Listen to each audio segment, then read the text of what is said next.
মঙলদৈত আমি কৈশোৰত ভৰি দিলোঁ শীৰ্ষক বিশেষ সজাগতা অনুষ্ঠান। মনস্তাত্ত্বিক বিশেষজ্ঞ পলাশ কলিতাৰ সৈতে কিশোৰ-কিশোৰীসকলৰ সৈতে গুৰুত্বপূৰ্ণ আলোচনা। SRT গ্ৰুপৰ উদ্যোগত আৰু মঙলদৈ মহিলা কল্যাণ সমাজৰ সহযোগত অনুষ্ঠিত অনুষ্ঠানখনিত আজি উত্তৰ মঙলদৈ সাৰ্বজনীন উন্নতি সাধিনী সভাগৃহত অনুষ্ঠিত হয়। উদ্যোগপতি ৰাজীৱ কুমাৰ ডেকাই উদ্বোধন কৰা অনুষ্ঠানটিত মনস্তাত্ত্বিক পলাশ কলিতাই কিশোৰ-কিশোৰীসকলৰ সৈতে গুৰুত্বপূৰ্ণ আলোচনা আগবঢ়ায়।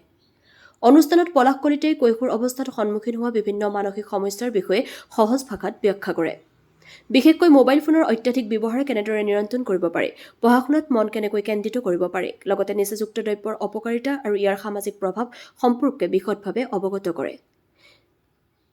তেওঁ প্ৰবচনে উপস্থিত কিশোৰ-কিশোৰীসকলক যথেষ্ট প্ৰেৰণা যোগায়। অনুষ্ঠানত 200 শতাধিক ছাত্ৰ-ছাত্ৰীৰ লগতে আমন্ত্ৰিত অতিথি হিচাপে উপস্থিত থাকে বিশিষ্ট চিকিৎসক ডাক্তৰ সৈয়দ ইফতিকাৰ চৌহানে, সমাজ সেৱিকা Hiramani Das, Gurukul group of educational উইংছৰ সঞ্চালক দুৰ্লভ চৰকাৰ, ৰাষ্ট্ৰীয় পুৰস্কাৰপ্ৰাপ্ত কৃতি শিক্ষক শশাংক হাজৰিকা, আপকো দৰং জিলা সমিতিৰ সভাপতি বাবুল মকছেদ আহমেদ, সাংবাদিক আব্দুল খালেক, সাংবাদিক গণেশ দত্ত, লুৎফুৰ জামান, আনোৱাৰ হুছেইনকে ধৰি বিভিন্ন গণ্যমান্য ব্যক্তি উপস্থিত থাকি আপ্লুত হৈ পৰে।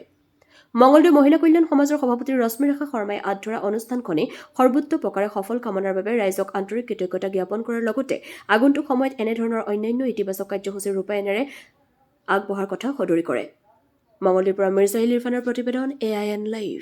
মঙলদৈ মহিলা কল্যাণ সমাজ এটা বেচৰকাৰী সংস্থা আৰু এই সংস্থাটোৱে আমি আজি এক ব্যতিক্ৰমী পদক্ষেপ ল'বলৈ আগবাঢ়িছিলোঁ আৰু আমাক এই গোটেই কথাখিনিত সহায় কৰিছিল SRD গ্ৰুপ মঙলদৈ সঞ্চালক শ্ৰদ্ধাৰ ক্ৰমে অনুপম ডেকা, মুকুল ডেকা আৰু সন্মানীয় ৰাজীৱ কুমাৰ ডেকা।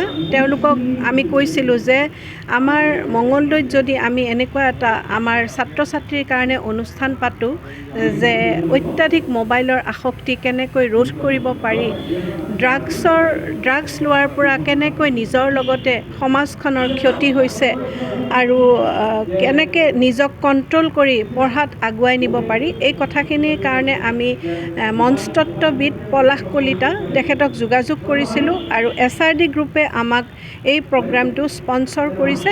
তেওঁলোকে আমাক সঁহাৰি জনাইছিল আৰু আমি মঙলদৈ মহিলা কল্যাণ সমাজে আমি আজি মঙলদৈৰ বিভিন্ন বিদ্যালয়ৰ পৰা ছাত্ৰ ছাত্ৰী মাতি আনিছোঁ, অভিভাৱক মাতি আনিছোঁ আৰু মনস্তত্ত্ববিদ পলাশ কলিতা দেৱক আমি মাতি আনি আজি এই কাৰ্যসূচীৰ আমি আৰম্ভণি কৰিছোঁ আৰু আমি এইটো আজি কাৰ্যসূচী আমি পৰীক্ষামূলকভাৱেহে কৰিছোঁ।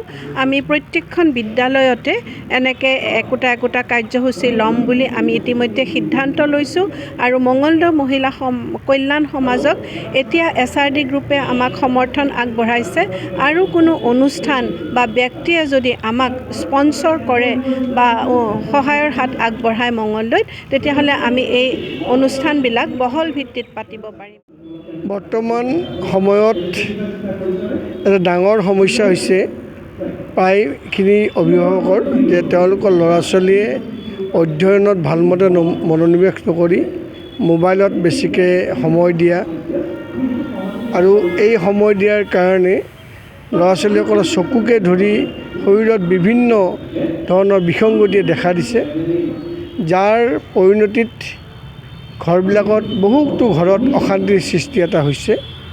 তেনে এক সময়ত মহিলা কল্যাণ সমাজ দৰং আৰু SRD গ্ৰুপে আজি এক ব্যতিক্ৰমী পদক্ষেপ লৈছে।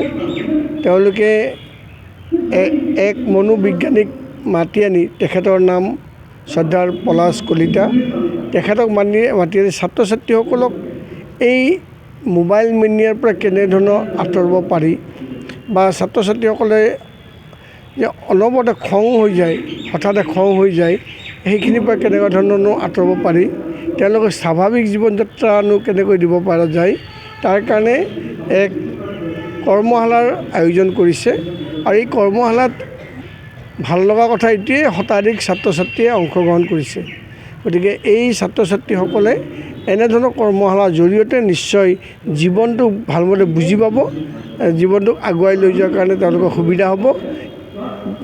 তাৰ কাৰণে মই মহিলা কল্যাণ সমাজ দৰং, বিশেষকৈ ৰশ্মিৰেখা শৰ্মা আৰু SRD গ্ৰুপৰ সঞ্চালক সন্মানীয় অনুপম ডেকা, মুকুল ডেকা, ৰাজীৱ কুমাৰ ডেকাক ধন্যবাদ জ্ঞাপন কৰিছোঁ। যিকোনো খবৰ আৰু বিজ্ঞাপনৰ বাবে যোগাযোগ কৰক 7896121996